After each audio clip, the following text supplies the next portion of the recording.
This is Jose Merino, Editor-in-Chief of the Neurology family of journals. The Neurology podcast provides practical information to neurologists and other clinicians to help them provide better care for their patients. Thanks for listening and have a great week. Hi, this is Jeff Ratliff with the Neurology Podcast and Thomas Jefferson University. Today I'm speaking with the recipient of the 2025 American Brain Foundation Ted Burns Humanism and Neurology Award.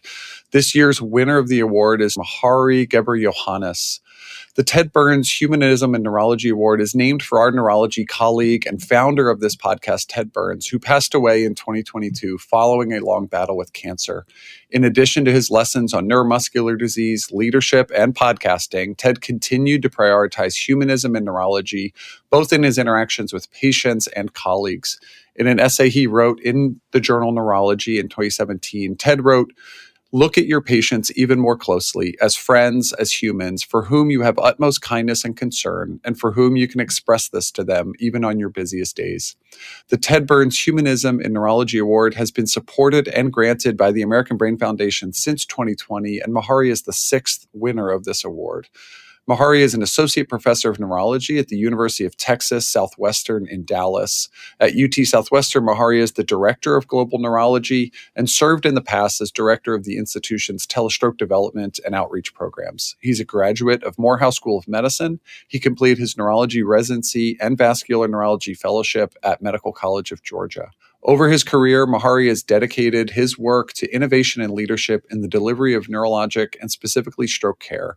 His nomination and selection for this award was grounded in the contributions and impact he's made to improving access to care, not only in communities in the United States in which he's been appointed as medical staff, but also abroad in Ethiopia through his global leadership and innovation. Mehari is the founder of BORNE, which stands for the Bahar Dar Outreach for Neurology Education. Since 2016, this collaboration with this university in Ethiopia has worked to lead and educate physicians and providers in Ethiopia on the acute delivery of neurologic care.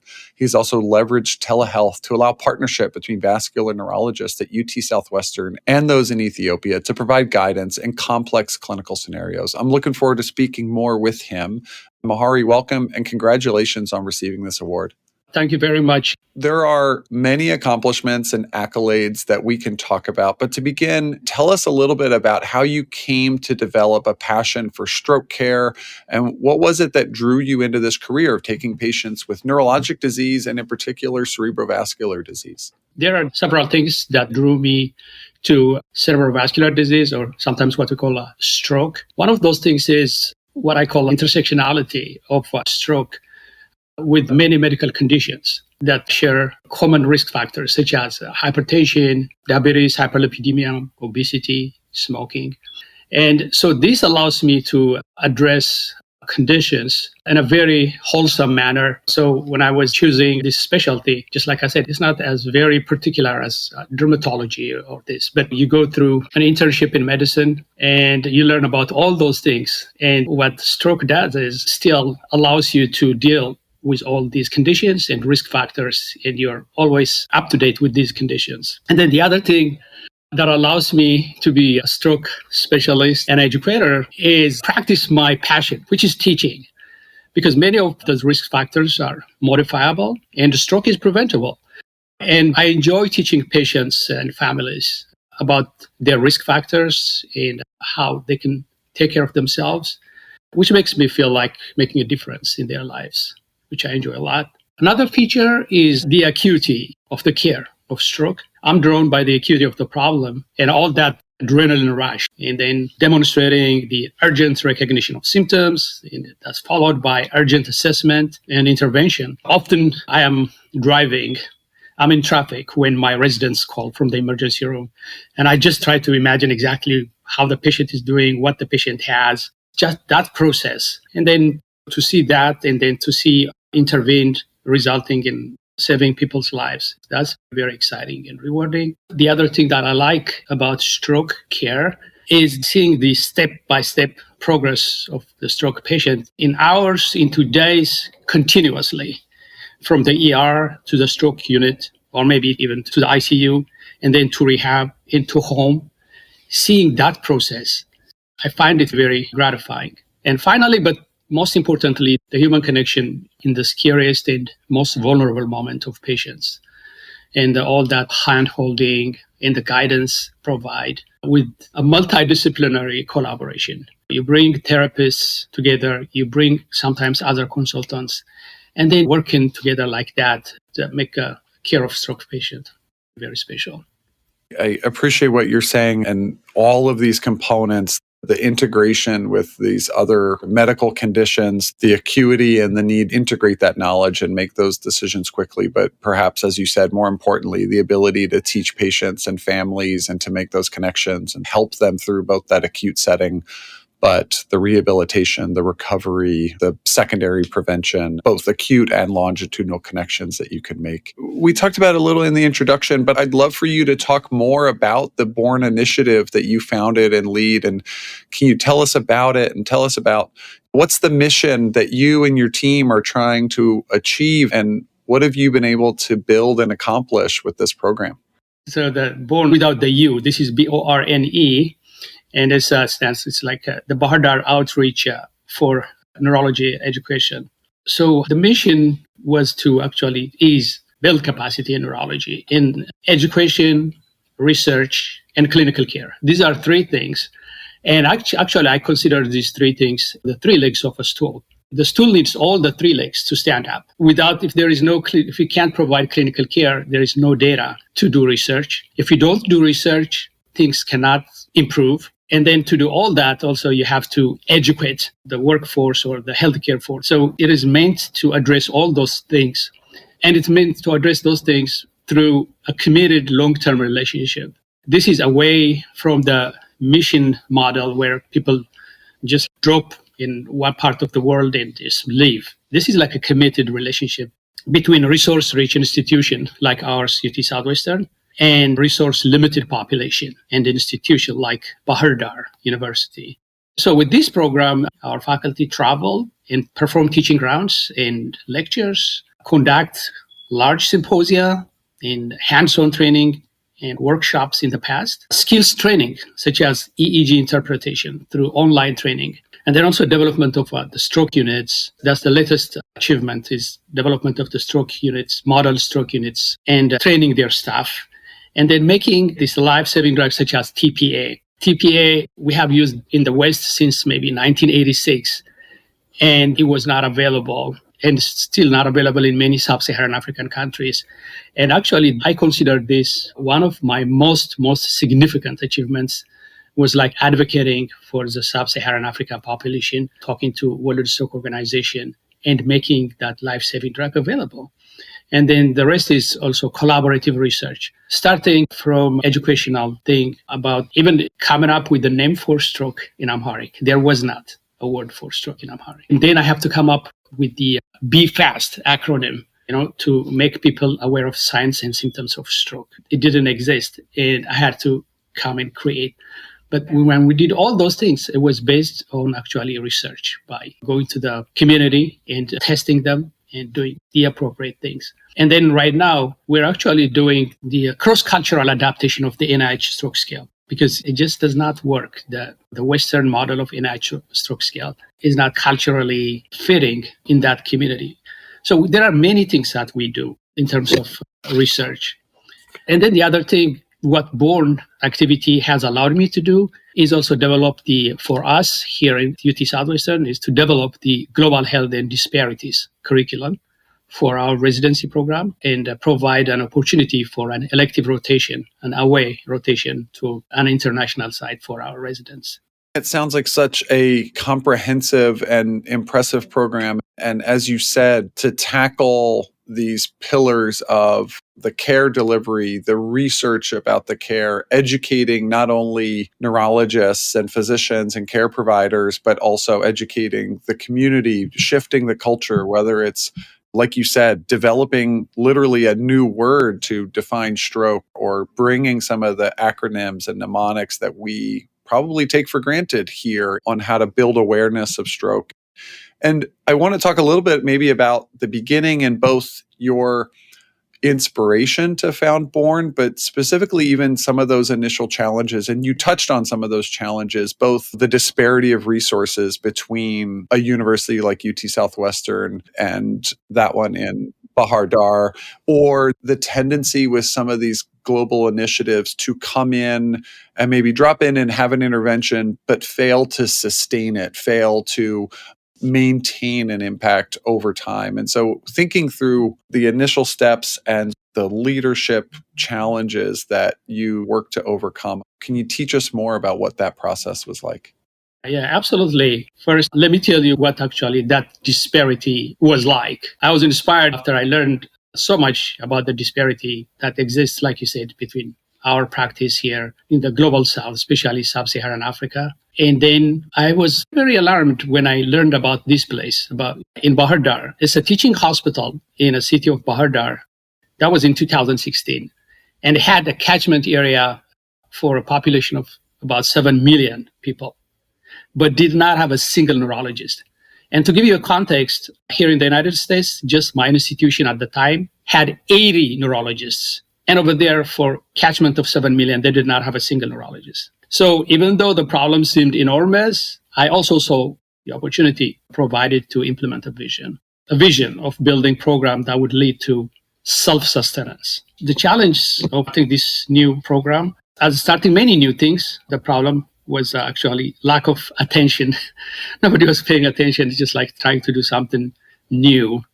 That wasn't there in our program, also at UT Southwestern. So I was the first one to try something of global neurology type. So it was hard to get attention. And the other thing is finance, money. Surprisingly, these were overcome within a relatively actually short time. I was surprised. Through perseverance and also the power of storytelling, which we're doing right here. Power of storytelling and collaboration with others. Especially the power of storytelling was most profound. After I made my first 2 trips to Bahar Dar and came back and shared my story with our campus newspaper and also social media such as Facebook and whatnot, a lot of goodwill was generated, which resulted in generous, actually, philanthropic support from individual donors, to my surprise. And then it also generated collaboration by colleagues in different disciplines. And one of the most notable, the most touching and selfless professional support actually came from my medical school days mentor, Patrick Griffith, who was actually very active in the AAN and who passed just a few months ago. So he volunteered to go to Bahar Dar for 3 months to teach clinical neurology and support patient care. That gave it a very big boost. That gave a lot of boost to the program.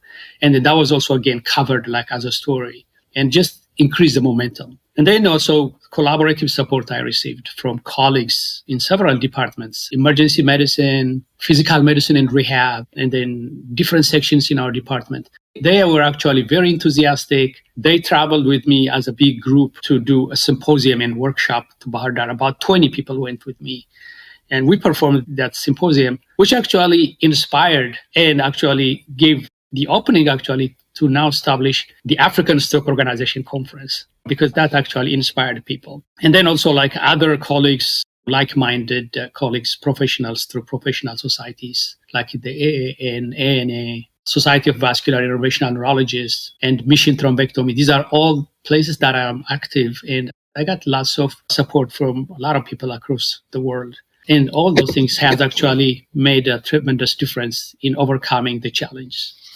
I think that's really important. And as you mentioned, and we're talking on a podcast and leveraging the power of storytelling to build that support. And that support, whether it is, as you said, it's financial support, but probably more importantly, it's the support with time and energy that colleagues and mentors and those who feel inspired by those stories come to give. And in this next question, I want to zoom out even more broadly, and you touched on it, where these efforts in Ethiopia are now zooming out. And you mentioned the African Stroke Organization Conference. And I know that in addition to the BORNE program, You've also had the opportunity to be a leader in thinking about access to stroke care in sub-Saharan Africa more broadly as well. And it's a region where you've been working to expand access to therapies, like you said, mechanical thrombectomy and some of these acute therapies that can be life-saving. With you and your colleagues focused on this problem of addressing and improving stroke care in sub-Saharan Africa more at large, what are those challenges that you and your colleagues are facing to expand that access? And maybe more importantly, what are some of those key strategies you think are going to help us find success in overcoming those challenges? It's going to need a lot of making people aware, educate, and awareness. And then, of course, collaboration. Because there are actually plenty of resources to go around the world to alleviate these inequities in healthcare. But getting these resources is very challenging. And I believe one of the most important obstacles is a very basic, is understanding what global means and equating the term global with foreign or other. And not realizing all of us, including the ones in the West, are inhabitants of this globe. We're in the global, but we think when people talk about global, they think it means like foreign. It means somewhere else, but we're in the globe ourselves. And we cannot be well when a large part of the world is not doing well. Everybody has to do well for all of us to be well. We cannot be just do it for ourselves. So it's just creating that awareness. And then every now and then we are rudely awakened when a pandemic breaks out. And we then realize, then feverishly work to develop billions of doses of vaccines or crank out thousands of ventilators in a short order. That's not a good way to keep the world healthy or to keep us peaceful and prosperous, even here. So the effective strategy is for leaders, all of us in different capacity, and other also like political leaders and policymakers and important voters to understand that investing in a healthy global world pays off in maintaining healthy working force and thriving economy, wherever they are, which decreases actually joblessness, conflicts, and displacement, which everybody is just like nervous about. I want to zoom in on some of what you've said and tie this into humanism in neurology and interaction with patients. And I'm glad you said it. And I've heard other experts and leaders in global medicine say this as well, that your point of thinking of global as foreign leads to a lot of problems. And you don't have to look far to see inequities of care access that we might associate with being outside of the United States or whatever country that someone is listening from. But you can look in Dallas, Texas. You can look in Ethiopia and find inequities in care. And whether you're taking care of a patient in Dallas or in Ethiopia, can you tell us more about some of those more granular interactions with patients that you have? And what do you do to help ensure that you don't lose or compromise on the humanistic aspect of those interactions that you have with patients in whatever part of the globe that you happen to be? You're absolutely correct about disparities in health resources. The disparity is actually the common thread that runs across from poor neighborhoods in the urban Dallas to the Rio Grande Valley of Texas to Africa. That's why actually we changed even our curriculum from global neurology to global health and disparities in neurology. It is important actually to provide the best care available to everyone, regardless of their socioeconomic demography, and make them feel fully supported, whether by finding an interpreter who speaks their language or a social worker that can find them the resources they need, whether it's about placement for rehab or affording the medication that they need. That's what we do every day. And empathy actually is the essential element in the term in humanism. We talk about humanism. So for humanism, it's the very important part is empathy. And empathy it's about envisioning yourself in others' shoes and to treat them the way you want to be treated. So it's to imagine yourself challenged economically or socially and linguistically if you were in another part of the world. So normally what we see, those challenges is coming to us here to Dallas, to Parkland, the person who's not an English speaker. Or I had patients who came to visit their family. They came like from Ghana. They thought they were going back and they had a stroke and they're stuck here. And this can happen to all of us. we can find ourselves in other parts of the world without the resources we need, without understanding the language or the community. That's what empathy means. So thinking about that and treating people with empathy, that's a very, very important part of humanism.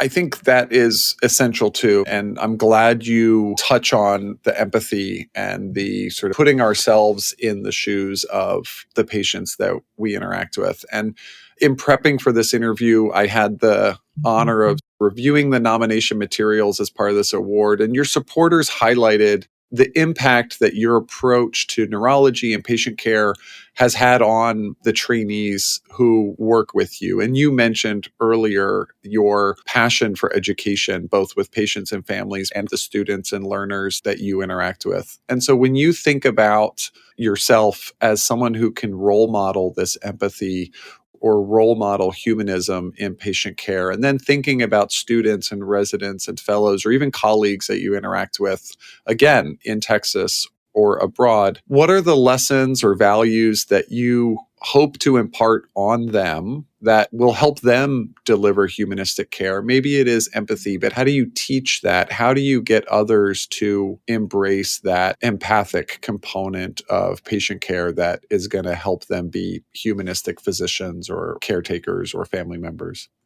Where I see the delivery of excellent care and learning, where they intersect is in listening.